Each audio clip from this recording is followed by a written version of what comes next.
अस्सलाम वालेकुम, welcome back to my channel a fashion.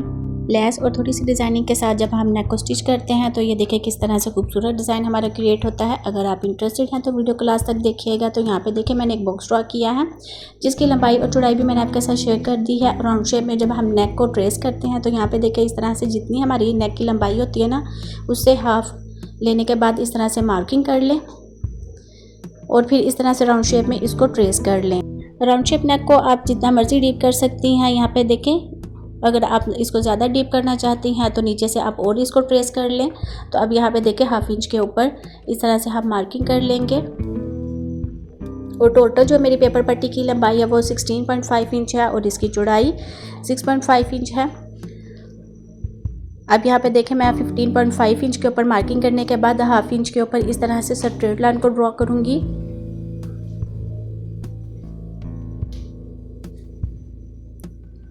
अब मेरी जो ज्वाइन लेस है इसकी चौड़ाई आप देख लें हाफ इंच से ज़्यादा है, तो मैं यहाँ पे हाफ इंच के ऊपर ही मार्किंग कर रही हूँ। ज्वाइन लेस को बिल्कुल परफेक्ट सेट करने के लिए आगे मैं आपको एक टिप भी बताऊंगी, तो आपने वीडियो को लास्ट तक देखना है। यहाँ पे देखिए हाफ इंच के ऊपर मैंने अगेन स्ट्रेट लाइन को ड्रॉ कर लिया है और ये हमारी ज्वाइन लेस के लिए है। अब बाहर वाली साइड के ऊपर 1 इंच के फासले के ऊपर पूरे नेक को हम इस तरह से ट्रेस कर लेंगे। तो बिल्कुल बराबर में आपने इसको ट्रेस करना है। अब मैं इसकी कटिंग कर लूँगी। ज्वाइन लेस को बिल्कुल परफेक्ट सेट करने के लिए मैं अभी आपको बताती हूँ कि आपने किस तरह से ज्वाइन लेस वाले पैटर्न की कटिंग करनी है। यहाँ पे देखें एक तरफ से मैंने इसकी कटिंग कर लिया, दूसरी तरफ से अब थोड़ा सा अंदर की तरफ रख के कटिंग करूँगी। इस तरह से हमारी सिलाई का दबाव भी आ जाएगा और जो हमारी ज्वाइन लेस है बिल्कुल परफेक्ट सेट होगी। ज्वाइन लेस की जो मेरी चौड़ाई थी ना वो हाफ इंच से थोड़ी ज़्यादा थी, लेकिन जब मैंने इसको ट्रेस किया तो मैंने हाफ इंच के ऊपर रख के तो मैंने इसको ट्रेस किया। और जब मैंने इसकी कटिंग की ना, कटिंग करते वक्त भी मैंने थोड़ा सा इसको अंदर की तरफ रख के कटिंग की, सिलाई का दबाव रखा, तभी ये बिल्कुल अच्छी तरह से परफेक्ट हमारी सेट होगी। तो अब इन दोनों लेस को यूज़ करके हम इस नेक लाइन को बनाएंगे। तो इसके लिए मैं 2 तरह की ग्लू का इस्तेमाल कर रही हूँ। एक मैं लिक्विड ग्लू का इस्तेमाल करूँगी लेस के लिए, और जो फैब्रिक को सेट करने के लिए मैं ग्लू स्टिक का इस्तेमाल करूँगी। ये दोनों ग्लू जो है आपको बुक शॉप से आसानी से मिल जाएंगी। पैटर्न को मैंने एक्स्ट्रा फैब्रिक के ऊपर पेस्ट किया है। बाहरी वाली साइड से आप देख सकते हैं कि थोड़ा सा एक्स्ट्रा फैब्रिक छोड़ा है, इससे डिज़ाइन की पेपर पट्टी को हम कवर कर सकते हैं। तो व्यूवर्स, अगर आप वीडियो को अभी भी वॉच कर रहे हैं, thanks for watching my video. Channel पर न्यू है तो चैनल को सब्सक्राइब कर ले। अगर सब्सक्राइबर है तो वीडियो पसंद आने पर लाइक करें। इसके अलावा आप मेरे चैनल का विजिट करें, आपको मेरे चैनल पर डिफरेंट डिज़ाइनिंग देखने को मिलेंगी जो कि मैंने लेसेस के साथ आपके साथ शेयर की हुई हैं। तो यहाँ पे देखें मैंने बाहर वाली साइड से जो एक्स्ट्रा फैब्रिक था ना उसको मैंने कवर कर लिया है। अब मैं थोड़ी चौड़ी लेस का इस्तेमाल करूँगी और इस लेस के जो किनारी है ना इसके ऊपर इस तरह से छोटे कट्स लगाएंगे। ये फिर राउंड शेप में आसानी के साथ सेट हो जाएगी। तो इसके लिए आप कटर का इस्तेमाल करें, सीजर के साथ थोड़ा सा मुश्किल होता है। तो इस तरह से ये जो कटर है ये आसानी से आपको मिल जाएगा, आप इसका यूज़ किया करें। लेस की जो उल्टी साइड है वो ऊपर की तरफ है और इसकी सीधी साइड नीचे की तरफ है। और नीचे की तरफ से इस तरह से इसका जो कॉर्नर है ना इसको सेट कर लें। और जहाँ पे हमारा राउंड शेप में नेक है यहाँ पे फिर से मैं इस तरह से छोटे कट्स लगाने के बाद लेस को सेट कर लूँगी।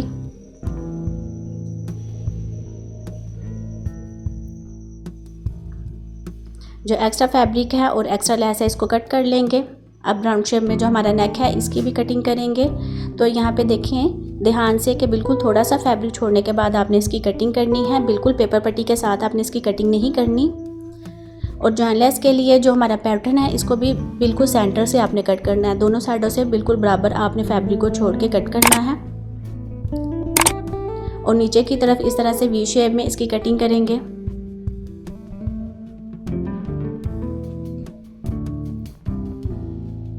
अब ग्लू के साथ ये जो हमारा थोड़ा एक्स्ट्रा फैब्रिक है जिसको हमने सेंटर से कट किया हुआ था ना, इससे हम पैटर्न को कवर करेंगे। डिज़ाइन को बनने के बाद फिर आप देखिएगा कि जो हमारी जो ज्वाइन लेस है वो कितनी परफेक्ट तरीके से सेट होगी। तो यहाँ पे देखिए जिस तरह से हमारा ये पैटर्न था ना इसको मैंने फैब्रिक के ऊपर भी सेम इसी तरह से रेडी किया है। अब हम डिज़ाइन का जो दूसरा मटेरियल है उसको रेडी करेंगे। तो इसके लिए यहाँ पे देखें मैंने एक चौड़ी पट्टी ली है जो कि लंबाई में काफ़ी ज़्यादा है और इसकी चौड़ाई 2 इंच है। और दोनों तरफ से इसको फोल्ड करने के बाद सेंटर से फिर अगेन इसको फोल्ड करके बिल्कुल किनारी के ऊपर सिलाई लगा लेंगे। और इस फैब्रिक पट्टी को हम रेडी करेंगे।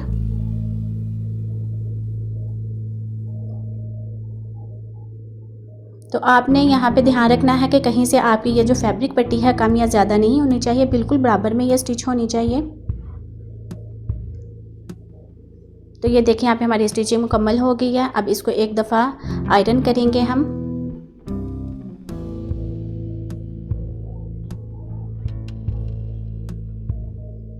आयरन करके तो इसकी सिलाई को अच्छी तरह से बिठा लेंगे।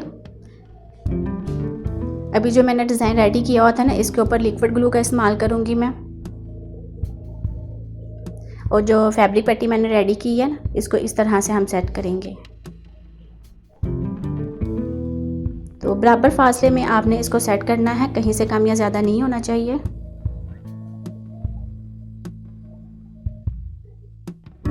अब इसके ऊपर हम जॉइन लेस को सेट करेंगे। तो आपने जॉइन लेस के ऊपर इस तरह से लेस लगानी है और जॉइन लेस की जो उल्टी साइड है वो भी ऊपर की तरफ है और सीधी साइड इसकी नीचे की तरफ है। तो इस स्टेप में आपने लेस के ऊपर इस तरह से बिल्कुल किनारे के ऊपर ग्लू लगाने के बाद इसको सेट करेंगे ना, तो आपका ये जो डिज़ाइन है बिल्कुल अच्छे तरीके से और आसानी से सेट हो जाएगा। अभी मैं इसको सीधा करके और अच्छी तरह से आयरन कर लूँगी। तो ये देखिए कितनी अच्छी फिनिशिंग के साथ हमारा डिज़ाइन रेडी हुआ है। दोनों तरफ से जो हमारी फैब्रिक पट्टियाँ हैं ना, वो भी बिल्कुल बराबर में सेट हुई हैं।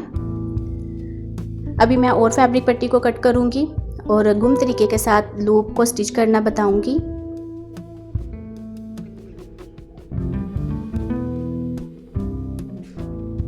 तो यहाँ पे देखें पेपर पट्टी के बिल्कुल साथ साथ सिलाई लगाएंगे। आपने यहाँ पे कलर वाला धागा इस्तेमाल करना है जो कि फ्रंट वाली साइड से भी नज़र आना चाहिए। तो ये देखें हमारा फ्रंट साइड से ये धागा नज़र आ रहा है। अब 1 इंच के फासले के ऊपर हम मार्किंग करेंगे। पूरे नेक के ऊपर आपने सेम इसी मेजरमेंट के साथ मार्किंग करनी है जैसे कि आप वीडियो में देख रहे हो। तो दोनों साइड के ऊपर 5-5 हमारे लूप आएंगे।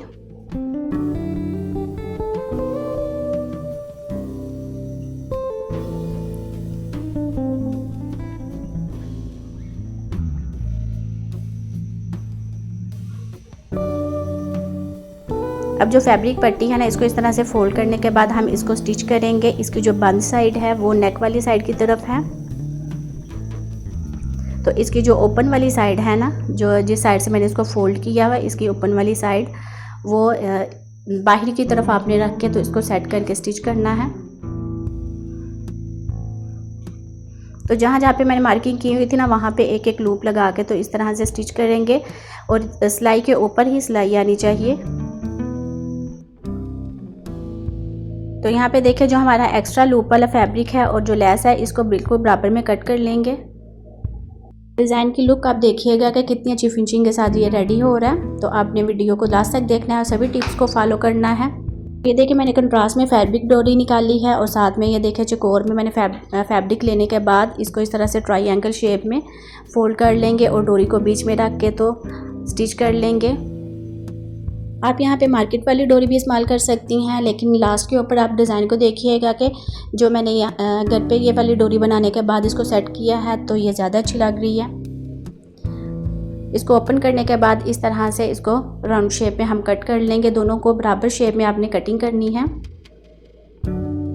अब इसको हम नेक के ऊपर सेट कर लेंगे। जो हमारे लूप हैं इनके अंदर की तरफ इस तरह से गुजारेंगे। तो ये वाला स्टेप आप बाद में भी कर सकती हैं, पूरे डिज़ाइन को रेडी करने के बाद भी आप ये वाला स्टेप कर सकती हैं। तो ये देखिए नीचे की तरफ इस तरह क्रॉस में हम इसको स्टिच करेंगे चेन की शेप में। इस डिज़ाइन को स्टिच करते वक्त आपने ध्यान रखना है कि आपकी सिलाई बिल्कुल सेंटर में आनी चाहिए और इस तरह से आपने चेन की शेप में इसको स्टिच कर लेना है। और बीच में हम पर्ल का इस्तेमाल करेंगे, वो भी मैं लास्ट पे आपको दिखाऊंगी कि आपने वहाँ पे मोतियों को किस तरह से सेट करना है। तो ये देखिए यहाँ पे हमारी स्टिचिंग मुकम्मल हो गई है और फिनिशिंग भी आप चेक कर सकती हैं।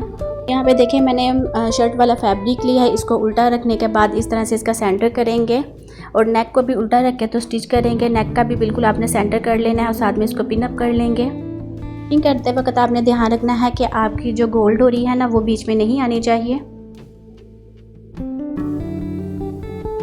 तो यहाँ पे देखें बिल्कुल पेपर पट्टी के साथ साथ सिलाई लगानी है। जहाँ पे हमने पहले सिलाई लगाई हुई थी ना राउंड शेप में, बिल्कुल उसी सिलाई के ऊपर ही ये सिलाई आनी चाहिए।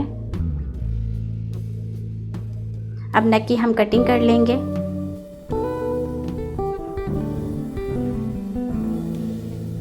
नेक के ऊपर इस तरह से छोटे कट्स लगाने के बाद इसको हम सीधी साइड के ऊपर पलटाएंगे। अभी आप देख सकती हैं कि जो हमारे ये लूप है ना, ये गुम तरीके के साथ स्टिच हुए हैं। तो आपने भी इस मेथड को ज़रूर फॉलो करना है। इस तरह आपका जो डिज़ाइन है वो ज़्यादा अच्छी फिनिशिंग के साथ स्टिच होगा। तो ये देखिए मैंने इसको आयरन करके अच्छी तरह से सेट कर लिया है। ये इस तरह से हमारे ये लूप आएंगे और साथ में बीच में डोरी है। तो अभी आप देख सकती हैं कि इसकी बैक साइड भी कितनी अच्छी फिनिशिंग के साथ रेडी हुई है। अब पूरे नेक को हम स्टिच कर लेंगे। तो एक ही सिलाई के साथ आपने पूरे नेक को स्टिच करना है। तो इस तरह से आप भी ग्लू के साथ डिज़ाइन को सेट करके तो एक ही सिलाई के साथ इसको स्टिच किया करें, बार बार सिलाई ना लगाया करें। इस तरह डिज़ाइन की फिनिशिंग ख़राब होती है। डिज़ाइन को पूरा स्टिच करने के बाद अभी मैं आपको दिखाती हूँ कि आपने मोती किस तरह से लगाने हैं। अभी क्लोज में भी मैं आपको करके दिखा देती हूँ। इस चेन के बीच आपने इस तरह से 2 मोती रखने हैं और नीडल को एक दफ़ा इन दोनों के सेंटर से गुजारना है। इस तरह आपके जो दोनों मोती हैं ना वो अच्छी तरह से अपनी जगह पे बैठ जाएंगे। बहुत ही सिंपल और यूनिक डिज़ाइन मैंने आपके साथ शेयर किया है। इसकी फाइनल लुक भी मैं अभी आपके साथ शेयर कर देती हूँ। तो ये देखें, ये इसकी फाइनल लुक है। डिज़ाइन की फिनिशिंग भी आप चेक कर सकती हैं। अभी मैं क्लोज में आपको दिखा देती हूँ। ये देखें, इस तरह से बिल्कुल परफेक्ट हमारा ये डिज़ाइन बनकर रेडी हुआ है। तो आपने भी सभी स्टेप को फॉलो करना है। तो मिलते हैं नेक्स्ट वीडियो में। दुआ में याद रखिएगा। Thanks for watching my video. Allah हाफिज़।